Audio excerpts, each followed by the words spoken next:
Well, do we have another little treasure here? Well, anyways, let us find out. By doing all the detailed checks, such as watermarks, overprints, perforations, etc., these stamps reveal under which catalog number and value they are listed. South Australia, with details checked, places this mint-hinged stamp as Scott Catalog number 110 with a value of $13. Nice clean item, very nice, very collectible. And then we go to Northwest China. Here the overprints seem to be a certain challenge, to me anyways.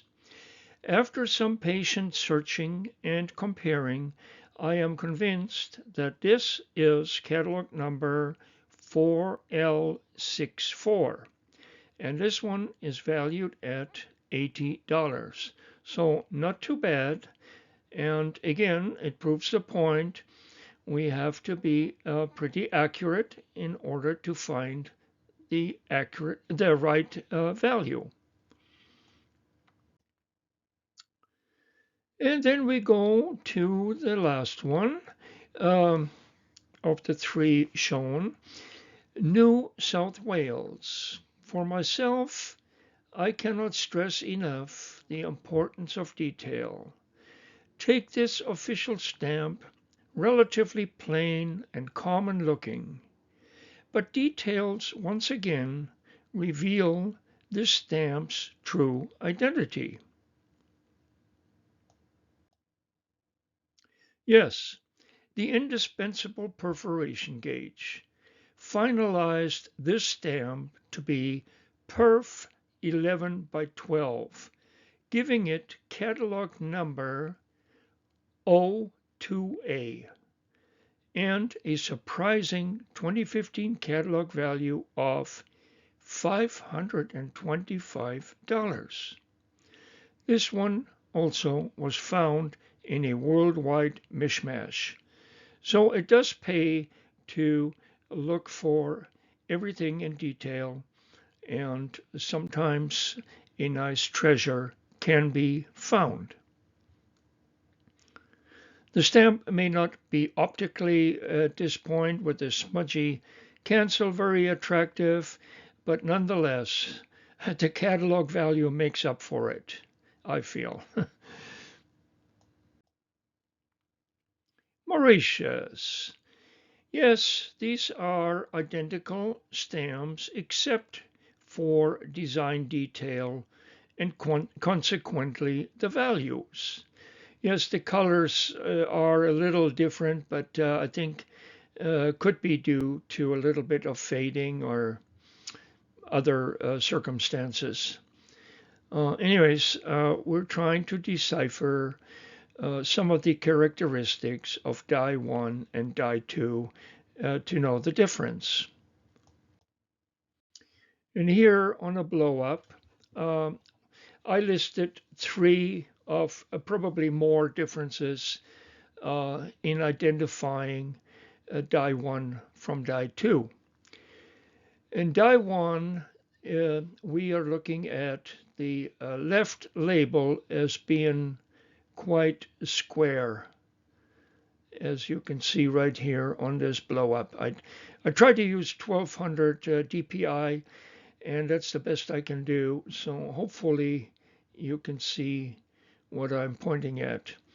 Whereas on the die 2, you can see that the panel has kind of on the right side of the panel, pointed towards the middle of the stamp, kind of like I don't know what you call it. Yeah, kind of a pointed corner, I guess. Okay. And then the second thing I mentioned was that the bottom of the crown is below the bottom of this white line right here. You can see the corner of the crown, the baseline of the crown, below the bottom of this white line right here at the top. Whereas on the bottom, I go to this side, you can see that the bottom of the crown basically lines up with the bottom of that white line. So they're perfectly lined up. And here on the top, they are not. You can see the crown below that white line. And let's see, the second line, heavy line of the frame line here is cut at an angle on both sides in die 1. Right here, this and this. Whereas in die 2, this heavy line is cut perfectly perpendicular, straight, square. So anyways, these are 3 of the differences that I thought would be relatively easy to recognize when checking out these stamps, because as you've seen, catalog values do sometimes vary quite a bit between die 1, die 2. So a very interesting collecting area. British Commonwealth in general and Great Britain proper have so many things to look for, which makes it, all of it, quite interesting to collect. I just enjoy it. And here we have Australian states, another interesting and challenging collecting choice. So much to look for in mint or used condition. Watermarks, color, cancels, perforations, etc., etc., with many combination possibilities. And then there are some interesting revenues that were authorized also for postage, and therefore have catalog values even for fiscal cancels, as we have here. Fiscal cancel, not a postal cancel. These were done for, taxes and other fees, document fees, and what have you, in the Australian states. Anyways, these 4 stamps shown range from catalog values with a fiscal cancel for $17.50 to as high as $30 for this 1 pound stamp. They're also very impressive and very interesting designs. I kind of like them. If these were postally canceled, the catalog values would be substantially higher, manyfold in some cases. So don't discount revenue stamps, at least some of those that were also authorized for postage. And then there are those for revenue usage only. In this case, it is these 3 right here, the top 2 and the first one on the left on the bottom row. They are not listed in the regular stamp catalog. Also, regular stamps, such as these 2 on the bottom row, were also used as revenues, but also are not listed as such. So again, evidently, in this case, no catalog value on these in the regular stamp catalog. But in some countries, they actually do list revenue stamps that were also used for postage stamps that were used as revenues, and give them a premium. Like in one case, the one that comes to mind is Austria, and some of them have quite a hefty value. So again, so much interesting stuff. It's just never ending, which is really, really nice, I feel. And Spain, Civil War stamps of 1937, in this case as souvenir sheets. Quite a number of different stamps and souvenir sheets were issued at that particular time. Another colorful collecting area. Here are two more souvenir sheets, and the stamp inscription translates to basically Municipal Vineyard, Catalonia Post Office. So, and they are numbered, and it looks like 4 digits is the amount that they printed. So, in other words, 9,999 would probably be the total at the most.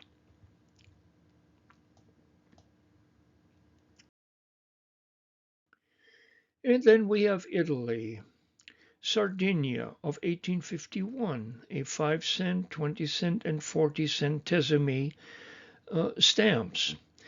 The big question is, yes, are they genuine? Well, they do look pretty good, but again, looks are deceiving, and these definitely should be expertized because if real, the catalog values are substantial. The one in the middle, the 20 centesimi, that one still had some blue paper residue, which indicates probably of a, as they typically used in many cases, a blue folded letter sheet, and maybe that one it is the cheapest. Uh, Maybe it has possibility of being genuine, but the other two they're pretty expensive, and yeah, they should be expertized. So don't pay a big premium unless you have a paper to authenticate them.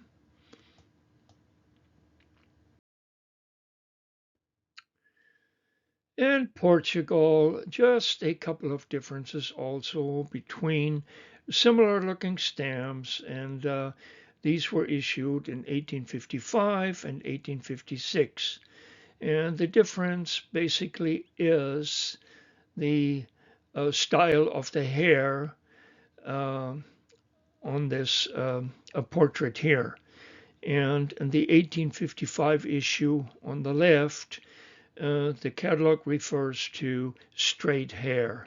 And I hope you can see it. I tried to do my best resolution, but I know it's not easy maybe to see, but these are referred to as the straight hair.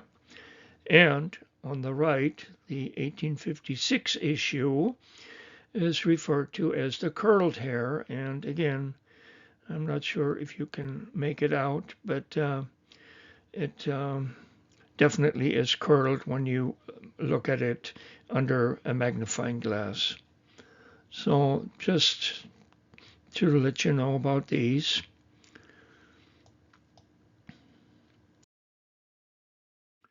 And that does it for this video.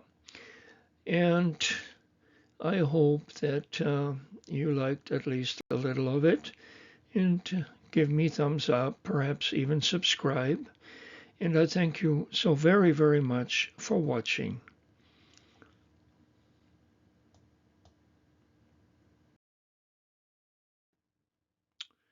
Well, again, details will reveal possible treasures, and we must check carefully so that we don't miss those little treasures or big treasures.